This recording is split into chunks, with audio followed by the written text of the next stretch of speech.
Welcome to One Chapter, One Thought. I'm Pastor Chris from Lincroft Bible Church in New Jersey, and every weekday I read one chapter of the Bible and offer one brief devotional thought. Today's reading is from the book of Psalms, chapter 29, a psalm of David. Honor the Lord, you heavenly beings. Honor the Lord for his glory and strength. Honor the Lord for the glory of his name. Worship the Lord in the splendor of his holiness. The voice of the Lord echoes above the sea. The God of glory thunders. The Lord thunders over the mighty sea. The voice of the Lord is powerful. The voice of the Lord is majestic. The voice of the Lord splits the mighty cedars. The Lord shatters the cedars of Lebanon. He makes Lebanon's mountains skip like a calf. He makes Mount Hermon leap like a young wild ox. The voice of the Lord strikes with bolts of lightning. The voice of the Lord makes barren wilderness quake. The Lord shakes the wilderness of Kadesh.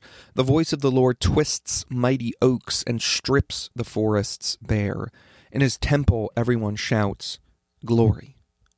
The Lord rules over the floodwaters. The Lord reigns as king forever. The Lord gives his people strength. The Lord blesses them with peace. One thought. While our modern society has brought many blessings to us, we are living longer than ever and have abundant access to clean water, food, shelter.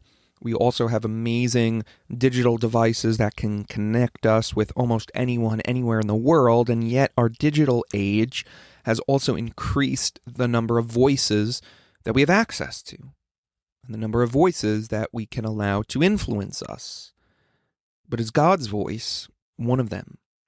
In Psalm 29, David meditates on the voice of the Lord and its power. He mentions the voice of the Lord 7 times in this psalm. It is the main theme of what is happening here.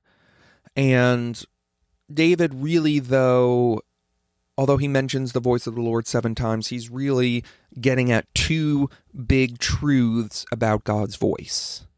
Number 1 is that God's voice is above all else. It says in verse 3, the voice of the Lord echoes above the sea. The God of glory thunders. The Lord thunders over the mighty sea. Now, you need to remember the context in which the Bible was written and understand that in the ancient world, the sea was often depicted as a place of mystery and chaos. Now, it's understandable why the ancients would think that way, because many ships and sailors set off across the sea, never to return. You look out at the sea at night with its inky blackness, and it just seems so mysterious and untamable. And then, as you're setting out on the sea, a sudden storm can arise, devastating your ship.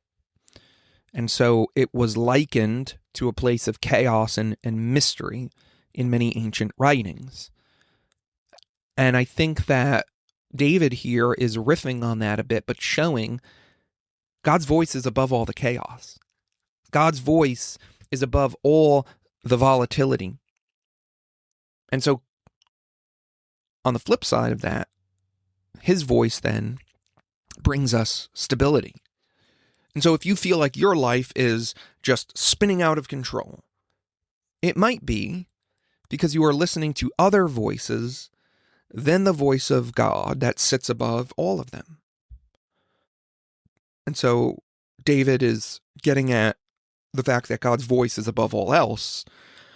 And then he does talk about, number 2, how God's voice is powerful.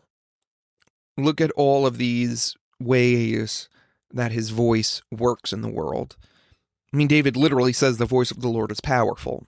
But then he says the voice of the Lord splits mighty cedars. I don't know if you've ever seen those great redwood trees in California, but they're huge. And imagine that there's just an axe that slices right down the middle from top to bottom and rips them in two. That is the voice of God.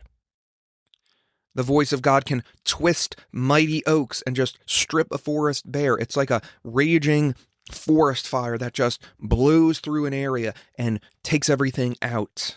In other words, when God speaks, stuff happens. And so the Lord's voice is the one that works its power in our lives. And if the Lord's voice can do everything that David says it can do, what do you think it can do for you? What do you think it can do in you, in your life? Wherever you feel powerless to change, maybe it's because you are listening to other voices which do not have real power. God's voice is above all and powerful, and it is God's voice that speaks his word. We know from John 1:1 that the word of God, the voice of God, speaks in Jesus. He is the word made flesh, and in some sense, he is the voice of God made human. And so if you want to know what God sounds like, listen to the words of Jesus, because his words are above all, and his words are powerful.